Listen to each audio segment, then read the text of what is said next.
विजय दिवस के मौके पर रक्षा मंत्री राजनाथ सिंह ने आज जवानों को श्रद्धांजलि दी। विजय दिवस के मौके पर रक्षा मंत्री राजनाथ सिंह ने आज नेशनल वॉर मेमोरियल पहुंचकर शहीद जवानों को नमन किया। आज ही के दिन साल 1971 में 93,000 पाकिस्तानी फौजियों ने भारतीय सेना के सामने घुटने टेक दिए थे। जम्मू कश्मीर के राजौरी जिले सेना कैंप के बाहर गोलीबारी की घटना में 2 स्थानीय नागरिकों की मौत हो गई। घटना से गुस्साए लोगों ने राजौरी जम्मू हाईवे को जाम कर दिया है और प्रदर्शन कर रहे हैं। राहुल गांधी के नेतृत्व में जारी कांग्रेस की भारत जोड़ो यात्रा के 100 दिन पूरे हो गए हैं। कन्याकुमारी से शुरू हुई यात्रा अब तक 8 राज्यों से गुजर चुकी है।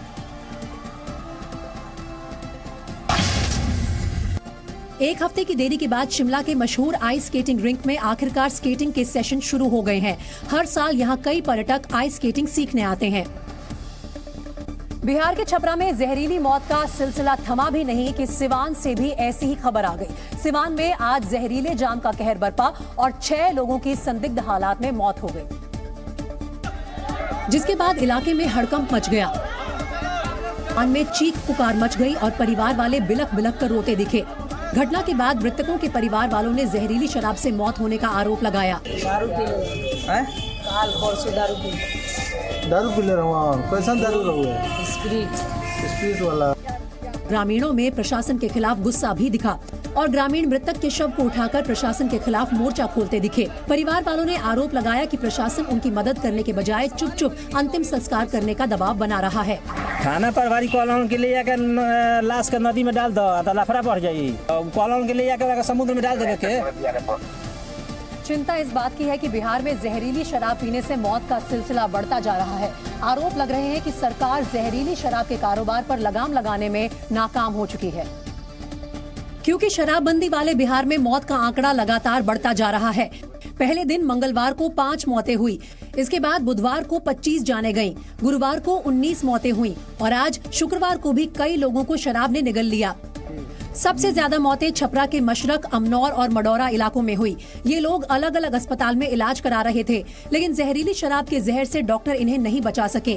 मरने वालों में कई लोग ऐसे थे जो खुद ही शराब के अवैध कारोबार में शामिल थे। जहरीली शराब का दंश झेल रहे बिहार में शराब पीने से लगातार मौतें हो रही हैं, लेकिन न तो सरकार अवैध शराब की बिक्री पर लगाम लगा पा रही है और न ही लोग शराब पीने से परहेज कर रहे हैं।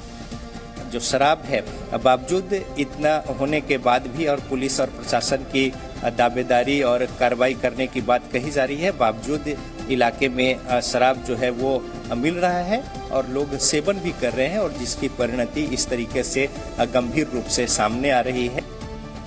बिहार में शराबबंदी के दावों में कितना दम है, इसकी पोल खुद बिहार की जनता ने खोल दी। बिहार में 60 लोगों की मौत के बाद बिहार के लोगों ने चौंकाने वाले खुलासे किए, जिसे मानना पहले थोड़ा मुश्किल था, लेकिन इतनी मौतों के बाद जो मंजर देश के सामने है, उससे ग्रामीणों के ये आरोप और भी पुख्ता हो गए। ग्रामीणों ने बताया कि बिहार में खुलेआम शराब मिल रही है। मिल तो रहा है तभी ना पिया है। मान लिए नहीं मिल रहा था तो पीता कहाँ से हो? अपना दुकान से छूटा होगा, कहीं मिल रहा होगा, पी लिया होगा। अब सुबह उसका नाशा टूटा तो बोल रहा है अपने माँ से कि अब माँ हम बचेंगे नहीं, तो क्यों रात हम दारू पिए? क्योंकि बिहार सरकार बिहार में शराबबंदी के दावे कर रही है, लेकिन लोगों का दावा है कि अगर पैसा जेब में है तो शराब खुद ब खुद आपके घर पर पहुंच जाएगी, क्योंकि होम डिलीवरी की सुविधा भी चालू है। मिल रहा है, फाइल जितना खोजिए उतना मिलेगा आपको शराब। हाँ, जितना खोजिए उतना मिलेगा। पैसा दीजिए ना, देखिए आपको घर लोग पहुँचाता है सर। और इस बीच एक बड़ी खबर आ रही है। बिहार के डिप्टी सीएम तेजस्वी यादव का बयान सामने आया है। तेजस्वी यादव ने कहा है कि कोई बताकर नहीं जाता शराब पीने, और उनका ये भी कहना है कि यूपी और हरियाणा से शराब की सप्लाई हो रही है। आप थोड़ी ना हमको बता के जा रहे हैं कि आप पीने जा रहे हैं, लेकिन ज्यादातर सप्लाई कहाँ से हो रहा है? उत्तर प्रदेश और हरियाणा से, जहाँ बीजेपी की सरकार। वो लोग तो कोई कार्रवाई कर नहीं रहे। अब बिहार शराब कांड में पुलिस की मिली भगत से अवैध शराब के कारोबार का शक जताया जा रहा है। दरअसल थाने में जब्त स्पिरिट की चोरी की आशंका जताई जा रही है। शक के दायरे में छपरा का मशरक थाना है, जहां अवैध स्पिरिट जब्त करके रखी हुई है। जी मीडिया को मिली जानकारी के मुताबिक पुलिस कर्मियों की मदद से ही इन जब्त ड्रमों में से स्पिरिट निकालकर बेची जा रही थी। ये सभी स्पिरिट साल 2014-15 में जब्त की गई थी। तमाम जो ड्रम है इनको नष्ट कर देना था। लेकिन जो है 7 साल के बाद भी जो है 2015 के हिसाब से देखें तो 7 साल के बाद भी इन्हें नष्ट जो है नहीं किया गया है। छपरा के मशरक थाना परिसर में रखी ड्रमों की कतार में से कितने ड्रम गायब हैं या इनमें से कितनी स्पिरिट निकाली गई है, इसका हिसाब किताब किसी के पास नहीं है। इसीलिए एक टीम ने मौके पर पहुंचकर जांच की। कोई हम लोग जांच कर रहे हैं कितने ड्रम खाली हैं और उसके मालखाना पंजी से मिलान किया जा रहा है, कितने स्पिरिट पकड़ा गया था और कितना भी है। थाने से स्पिरिट बेचे जाने का आरोप कई ग्रामीण भी लगा रहे हैं। इसीलिए शराब कांड सामने आने के बाद डीएम और एसपी ने भी ड्रमों की जांच की थी। बिहार सरकार पर शराब माफिया की मिलीभगत से जहरीली शराब बेचने के आरोप लगे, लेकिन सीएम नीतीश कुमार शराब कांड पर आज फिर बचते दिखे। सीएम नीतीश कुमार ने आज शराब कांड पर ऐसा बयान दिया जो मृतक के परिवार वालों के जख्मों पर नमक छिड़कने जैसा था। और नीतीश कुमार ने फिर दोहराया कि जो शराब पिएगा वो मरेगा। इसको तो और हम लोग खूब प्रचारित करते हैं, देखो मर रहा है, पियोगे मरोगे। सीएम नीतीश कुमार ने पूरे कॉन्फिडेंस से शराब पीने वालों को ही गलत बता डाला। सुशासन बाबू ने शराब को भी गंदी चीज बताया, लेकिन उन्होंने ये नहीं बताया कि जहरीली शराब के अवैध कारोबार को रोकना किसकी जिम्मेदारी है।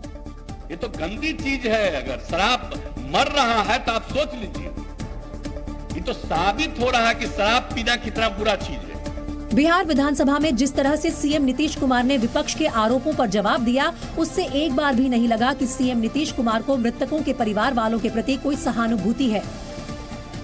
और कई बार तो सीएम नीतीश कुमार का अंदाज मृतक के परिवार वालों का मजाक उड़ाने वाला जैसा दिखा। नीतीश कुमार ने बड़े हल्के अंदाज में कह दिया कि जिनकी शराब पीने से मौत हुई उन्हें मुआवजा नहीं मिलेगा। और सीएम नीतीश कुमार का ये बयान पीड़ित परिवार के जख्मों को कुरेदने जैसा था। दारू पी के मर जाएगा तो उसको हम लोग कंपनसेशन देंगे, सवाल ही नहीं पैदा होता, ये कभी मत सोचिए। और नहीं, अगर यही करना है तो सब मिलके तय कर लीजिए। सीएम नीतीश कुमार ने भरे सदन मृतकों का मजाक भी उड़ाया।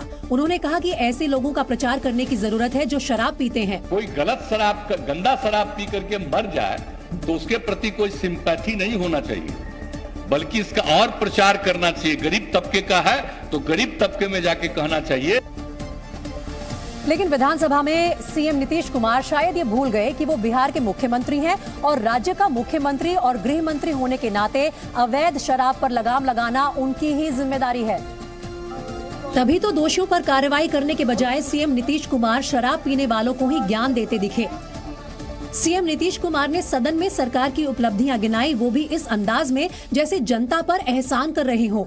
गरीब गुरबा तबका है, उसके लिए हम कितना कर रहे हैं भाई, कितना ज्यादा हम लोग ऑफर दे रहे हैं। सीएम नीतीश कुमार ने शराब कांड पर ऐसा ज्ञान दिया जिसे शायद आपने पहले कभी नहीं सुना होगा, लेकिन जनता उनके जिस जवाब का इंतजार कर रही थी इस पर वो कुछ नहीं बोले। उन्होंने एक बार भी नहीं बताया कि सरकार जहरीली शराब की बिक्री को रोकने के लिए क्या कर रही है। उन्होंने ये भी नहीं बताया कि बिहार में इतनी बड़ी संख्या में हुई मौतों की जिम्मेदारी कौन लेगा।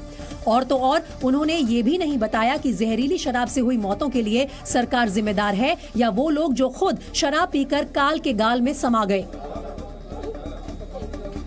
वहीं शराब से मौत पर बीजेपी के तीखे तेवर दिखे। बीजेपी नेताओं ने बिहार में शराब का अवैध कारोबार सरकार की मिलीभगत से चलने का आरोप लगाया। और बीजेपी सांसद सुशील मोदी ने बिहार में शराबबंदी को पूरी तरह फेल बताया। सुशील मोदी ने दावा किया कि बिहार में 100 से ज्यादा लोगों की मौत हो चुकी है। मरने वालों की संख्या का आंकड़ा 100 को पार कर चुका है, सरकार छिपा रही है। वहीं बीजेपी नेता शाहनवाज हुसैन ने भी नीतीश सरकार पर सही आंकड़े छिपाने का आरोप लगाया और महागठबंधन सरकार पर चर्चा से भागने का आरोप लगाया। सरकारी आंकड़ा तो 50 के पार है, लेकिन ये संख्या और ज्यादा है। अभी सीवान में भी 5 लोगों के देहांत की खबर आ रही है और इस विषय को जब बीजेपी रखना चाहती है तो विधानसभा में, विधान परिषद में बात सुनी नहीं जा रही। शराब कांड पर सियासत जारी है तो अब ये मामला सुप्रीम कोर्ट की चौखट तक पहुंच गया। आर्यव्रत महासभा फाउंडेशन नाम की एक संस्था ने सुप्रीम कोर्ट में याचिका लगाई और मामले की SIT जांच की मांग की। हमने मांग ये किया है कि आप सबसे पहले तो इसमें एक SIT प्रोब बैठाइए, पूरे मामले की एक इंडिपेंडेंट इन्वेस्टिगेशन कीजिए।